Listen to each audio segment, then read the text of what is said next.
So just check this out. We've been keeping close tabs on shares of Robinhood, which closed up on the day by about 2.8%. And in particular, one of the new items from the company, a new spending card, a cash card, if you will.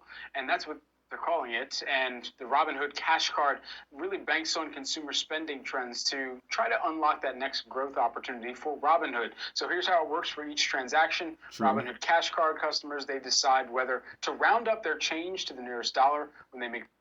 Okay, now for the record, before we go any further with this, the Robinhood Cash Card that we're talking about, they've had it for a while. I already have it. I've already made a few videos on it. I'm sure I'm gonna be able to show you a link to the video down in this description below. They've already had this out, but that's not the feature I'm actually excited about. But of course, like they said, they're gonna go on ahead and talk to you about the new feature. So just for the record, the cash management card has already been out. But back to the video. They make purchases, and then they can go choose an investment asset to direct their spare change to. I had the opportunity to speak with Robinhood Chief Product Officer Aparna Channapragada, who told Yahoo Finance more about what went into this product launch and the decision to do this now. Take a listen.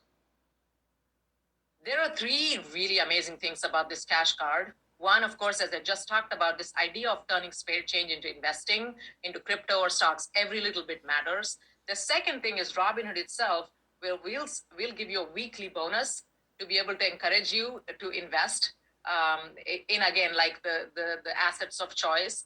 And finally, we're working closely with leading retailers to be able to, again, give more rewards for customers for doing the right thing, for being able to like invest in there today as well as tomorrow. And Brad, one thing to think about here is the macro context here, right? I mean, I just this morning filled up gas, $6 per gallon. So we're feeling the pain of having to spend more and more on things that we need. So how do we make sure that we help you in that moment? By giving you more rewards, by giving you more of a cashback or discounts, but at the same time, starting to help you to save for tomorrow, because everybody feels the pain of inflation, and investing is one of the most powerful ways to start to kind of like hedge against that.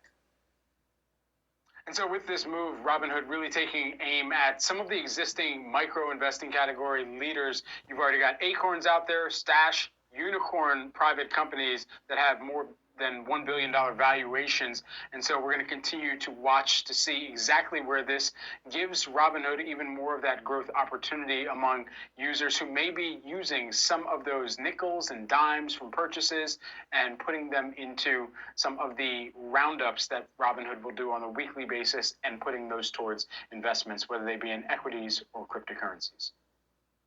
That's true. It's a really smart move. I think the young demographic tends to be very investment savvy. We had a Gen Z guest on yesterday that showed those are the folks that are paying attention to crypto and how they need to save for retirement more so than even older generations.